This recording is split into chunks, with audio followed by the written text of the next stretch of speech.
अस्सलाम वालेकुम नाज़रीन, मैं हूं कंबर जैदी। क्या मौजूदा हालात में सिर्फ चीफ जस्टिस वो वाहिद बंदे होंगे जो आइन और कानून पर हुक्मरानी करते नजर आएंगे और उसके हवाले से जजमेंट देते हुए नजर आएंगे? आज इलेक्शन केस की जो समाअत हुई है इसका अहवाल आपके सामने रखना है। जो बेंच की लैंग्वेज थी वो क्या थी, क्या हालात तब्दील होने के बाद 9 मई के बाद खसूसी तौर पर अदालतों पर इसका ज़्यादा असर हो गया? आज की समाअत जब आप सुनेंगे आप खुद अंदाज़ा लगा लेंगे कि क्या होने लगा है इस केस में। आज इस केस की समाअत के हवाले से सबसे पहले अटॉर्नी जनरल ऑफ पाकिस्तान जब आए तो चीफ जस्टिस की जानिब से जो रिमार्क्स दिए गए वो बड़े हैरान कुन है। चीफ जस्टिस ने कहा कि आप हमारे दरवाजे के आगे आकर सख्त तकरीरें करते हैं, ऐसा मत किया कीजिए। चीफ जस्टिस ने साथ फिर कहा आपने घबराना बिल्कुल नहीं है, हम इस केस का जब फैसला कर रहे होंगे तो माजी हुकूमत के माजी को याद नहीं रखेंगे। फिर चीफ जस्टिस ने कहा कि आपने वो नुकात जो अब उठाए हैं पहले क्यों नहीं अपनी पटिशन में उठाए। फिर चीफ जस्टिस ने यह भी कहा कि हम यहाँ पर अल्लाह का दिया हुआ जो हुक्म है उस पर अमल दरामद करते हुए फैसले कर रहे हैं, ये अल्लाह का काम है इंसाफ करना और हम वो कर रहे हैं। फिर चीफ जस्टिस ने कहा कि हमने बहुत कुर्बानियाँ दी हैं और इन कुर्बानियों की वजह से हम ये चाहते हैं कि हमारे साथ जो सलूक किया जाए, जिस तरह से जजेस गेट के आगे तकरीर की गई, ऐसा मत करें। फिर चीफ जस्टिस ने मर्सिडीज़ के हवाले से जो है वो आपको पता है कि एहसन इकबाल साहब ने ट्वीट किया था जिसमें कहा था कि जो इमरान खान है उनको फैसिलिटेट किया गया अदालत की जानिब से और मर्सिडीज़ भेजी गई जबकि वो एक मुलजिम थे, और उन्होंने साथ अपनी तस्वीर लगाई थी जिसमें वो एक पुलिस वैन में जा रहे हैं। तो उन्होंने कहा कि अदालत का एक मुलजिम के साथ दूसरा रवैया जबकि दूसरे के साथ कोई और रवैया इख्तियार करती है। इस पर चीफ जस्टिस ने वजाहत दी कि बहुत सारी चीज़ें जो हैं वो गलत रिपोर्ट होती हैं। चीफ जस्टिस ने यह कहा कि हमने ये कतन अलाउ नहीं किया था मर्सिडीज़ का, मैं तो ख़ुद मर्सिडीज़ कार यूज़ नहीं करता। और चीफ जस्टिस ने कहा कि ये इस्लामाबाद इंतज़ामिया ने अरेंजमेंट किया था इमरान खान साहब के आने के लिए और ये जो हमसे बात मंसूब की गई है ये बिल्कुल गलत है। समाअत में क्या कुछ हुआ है, समाअत में इलेक्शन कमीशन के वकील सजील सवाती साहब ने दलाइल दिए हैं। मैं इसके बाद आपको ये भी बताऊंगा समाअत का अहवाल के बाद कि असद उमर आज इंपॉर्टेंट प्रेस कॉन्फ्रेंस करने जा रहे हैं शाम को। क्या असद उमर भी तहरीक इंसाफ छोड़ देंगे या क्या मुतवक्के है, उस पर भी बात करेंगे। लेकिन सजील सवाती साहब आए तो सजील सवाती साहब ने अपना जो दलाइल का आगाज़ किया कि अदालत का जो दायरा इख्तियार है 184(3) में, यानी अदालत का अस खुद नोटिस लेने का जो दायरा इख्तियार है, जब उसका रिव्यू सुनती है तो अदालत जो है वो अपने दायरा इख्तियार को वसी करके इसको वापस भी कर सकती है। यानी जो जजमेंट दी गई है यानी 14 मई की, उनका लुब्बे लबाब आपको बता देता हूँ कि उनका लुब्बे लबाब ये था कि अदालत ने जो जजमेंट दी है अदालत उस जजमेंट को वापस ले। ये इलेक्शन कमीशन का इख्तियार था कि तारीख देना, तारीख को आगे लेके जाना। इलेक्शन कमीशन के सेक्शन 58 में ये लिखा हुआ है कि कंड्यूसिव इन्वायरमेंट होना चाहिए, ऐसा इन्वायरमेंट होना चाहिए जिसमें इलेक्शन हो सकें। लिहाजा अदालत की जानिब से जो हुक्म दिया गया 14 मई का वो किसी तौर भी ठीक नहीं है, वो दुरुस्त नहीं है। अदालत अपने फ़ैसले को रीविज़िट करे। अच्छा, अब ये क्यों कहा है? अमूमी तौर पर ये होता है कि सुप्रीम कोर्ट से जो फ़ैसला आता है अदालतें उनको जो नज़र सानी करती हैं तो ज़्यादातर मैक्सिमम 99% जो नज़र सानी अपील होती है वो खारिज होती है। अदालत अपने फ़ैसले से हटती नहीं है।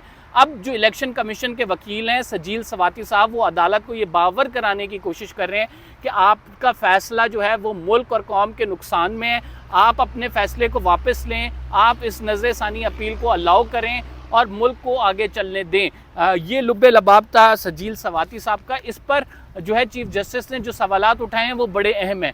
चीफ जस्टिस ने कहा कि आपने जब सदर से एडवाइस ली थी या सदर के साथ मुशावरत की थी तो आपने उनको उस टाइम क्यों नहीं बताया कि एक दिन इंतखाबात होने चाहिए तमाम मुल्क के, और अगर इंतखाबात एक दिन नहीं होंगे तो मुल्क में दंगा फसाद होगा। आपने उस टाइम क्यों नहीं कहा कि हमारे पास सिक्योरिटी नहीं है, और उस टाइम क्यों नहीं कहा फंड्स नहीं है। तो ये तमाम बातें जो हैं आज पूछी गई अदालत की जानिब से कि सदर की एडवाइस क्यों नहीं ली गई।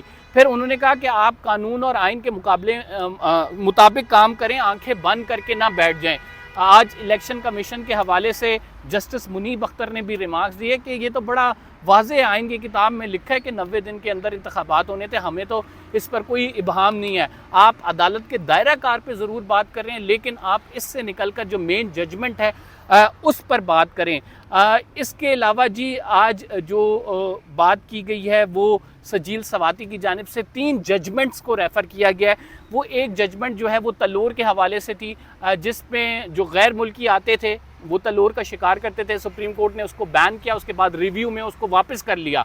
तो उन्होंने इसकी एग्जांपल दी। फिर 16,000 मुलाजमीन केस की एग्जांपल दी गई कि आपने एक जजमेंट दी, उसके बाद आपने रिव्यू में और फैसला दिया गया, और फिर जजेस केस के हवाले से भी कहा गया और उसका हवाला दिया गया कि आपने उस केस में भी रिव्यू पिटीशन को अलाउ किया था। जस्टिस काजी फाइज ईसा केस देखें, उसमें भी रिव्यू पिटीशन को अलाउ किया था। बेसिकली सजील स्वाति जो इलेक्शन कमीशन के वकील हैं, वो ये बावर कराने की अदालत को कोशिश कर रहे हैं कि आपने ये फ़ैसला दुरुस्त नहीं दिया, आप इस फैसले को वापस लें। जजेस क्या मानने को तैयार हैं या नहीं मानने को तैयार, इसका अंदाज़ा आपको इस बात से हो जाएगा कि 9 मई के बाद से हालात हमें तब्दील नज़र आ रहे हैं। जिस इग्रेशन के साथ इस मामले को आगे लेके जाया जा रहा था बेंच की जानिब से, चीफ जस्टिस की जानिब से, उस इग्रेशन के साथ नहीं लेके जाया जा रहा। आज भी अदालत ने केस की समाअत मुलतवी कर दी और कहा कि हमारे एक साथी जज ने दूसरे बेंच में बैठना है, हम इस केस की समाअत नहीं कर रहे। इसका मतलब है कि हंगामी बुनियादों पर यह केस नहीं सुना जा रहा और फिर केस में लंबे लंबे दलाइल चल रहे हैं, सबको पता लग रहा है। आज तो चीफ जस्टिस ने बाकायदा तौर पर कह दिया कि सजील स्वाति साहब, आप तो पहले 4-3-3-4 में पड़े रहे, अगर आप ये नुक्ता पहले उठाते, इस पर बहस करते, हमें बताते तो अदालत आपके नुक्ते को ज़रूर सुनती। इन अदर वर्ड्स, जो सजील स्वाति के दलाइल से चीफ जस्टिस खुश इस वजह से नज़र आ रहे हैं कि ये अदालत को एक बेसिकली मौका फराहम किया जा रहा है, एक एवेन्यू दिया जा रहा है कि अदालत जो है अपने फैसले पर नज़रसानी करे और इससे रिवर्स हो जाए। तो लेकिन ये हालात तब नहीं थे, 9 मई से पहले ये हालात नहीं थे। 9 मई से पहले हमें ये हालात नज़र आ रहे थे कि चीफ जस्टिस साहब तौहीन अदालत में बुलाएंगे, यहाँ पे शहबाज शरीफ आएंगे, उनके खिलाफ फैसला दिया जाएगा क्योंकि अदालत की जजमेंट इम्प्लीमेंट नहीं हुई। आपने गवर्नर स्टेट बैंक को बुलाकर हुक्म दिया, आपने फंड्स का कहा, आपने तमाम इंतजामात खुद किए, लेकिन अब वो तेज़ी, वो फुर्ती हमें क्यों नज़र नहीं आ रही? तो ये एक बहुत बड़ा सवाल है कि जो उठाया जा रहा है कि क्या अदालतें हालात के मुताबिक फ़ैसले करती हैं या कानून और आइन के मुताबिक फ़ैसले करती हैं, या फिर अदालत ये वेट कर रही है कि हालात कुछ साजगार हों तो फिर ये फ़ैसला दे। क्योंकि बहुत सारे एनालिस्ट ये राय रखते हैं कि जस्टिस उमर अता बंदयाल अपने फ़ैसले से पीछे नहीं हटे हैं। जस्टिस उमर अता बंदयाल अभी भी PDM के ख़िलाफ़ फ़ैसला देंगे और इनको जो है मज़ा चखाएंगे। लेकिन जो कुछ अदालती वकला से हमारी बात हुई, उन्होंने कहा कि 9 मई के बाद हालात इतने तब्दील हो गए हैं कि चीफ जस्टिस के पीछे जो लोग खड़े थे, मतलब उनका ये कहने का मकसद था कि तहरीक इंसाफ की जो सपोर्ट थी, जिस तरह से चीफ जस्टिस के हक़ में मुजाहरे होते थे, वो अब हो नहीं रहे। तो लिहाजा अब चीफ जस्टिस साहब भी उस तरह से नहीं रिलीफ देंगे या उस तरह से नहीं खड़े होंगे। पीछे जजेस को भी मैसेज दिया गया है। लेकिन इस सब में बात तो ये है कि आइन और कानून की हुक्मरानी होनी चाहिए। हमें तो बाय बुक चलना चाहिए। सुप्रीम कोर्ट को हालात को देख के तो फैसला नहीं करना चाहिए। सुप्रीम कोर्ट को तो कानून को देख के 90 दिन में इंतखाबात हैं तो आप ऑर्डर दें, दैट्स इट।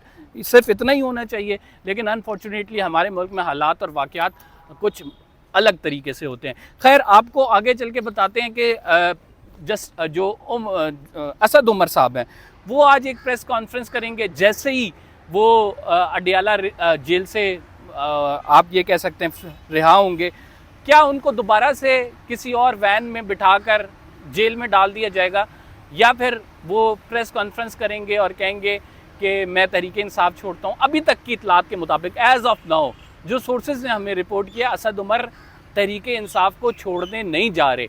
और असद उमर एक प्रेस कॉन्फ्रेंस ज़रूर करेंगे, 9 मई के हमलों की मजम्मत ज़रूर करेंगे जैसे फवाद चौधरी ने की, लेकिन वो तहरीक इंसाफ से अलहदगी का ऐलान नहीं करेंगे। लेट्स सी, अगर असद उमर ने कर दिया तो एक बहुत बड़ा ब्लो होगा तहरीक इंसाफ को। देखते हैं इसमें क्या होता है। अलबत्ता हमें अदालत जिस तरह से फ्रंट फुट पर नज़र आ रही थी, मैं कल भी ये कह चुका हूँ, वो बैक फुट पर नज़र आ रही है, ज़रूर नज़र आ रही है। उसकी वजूहात मैंने बता दी। आज तो PDM से अपील की गई, हमारे गेट के आगे, ये पीछे गेट है, इनके आगे आप गालियाँ ना दिया करें, सख्त तकरीरें ना किया करें। हम तो वो काम कर रहे हैं जो अल्लाह मियाँ करता है। हम तो अल्लाह ताला का जो फरीज़ा हमें अता किया हुआ है, हम वो कर रहे हैं। तो ये नाज़रीन हालात हैं। जो मज़ीद अपडेट्स होंगी हम आपको आगाह करेंगे। कंबर ज़ैदी को फ़िलहाल के लिए इजाज़त दीजिए। अल्लाह निगहबान।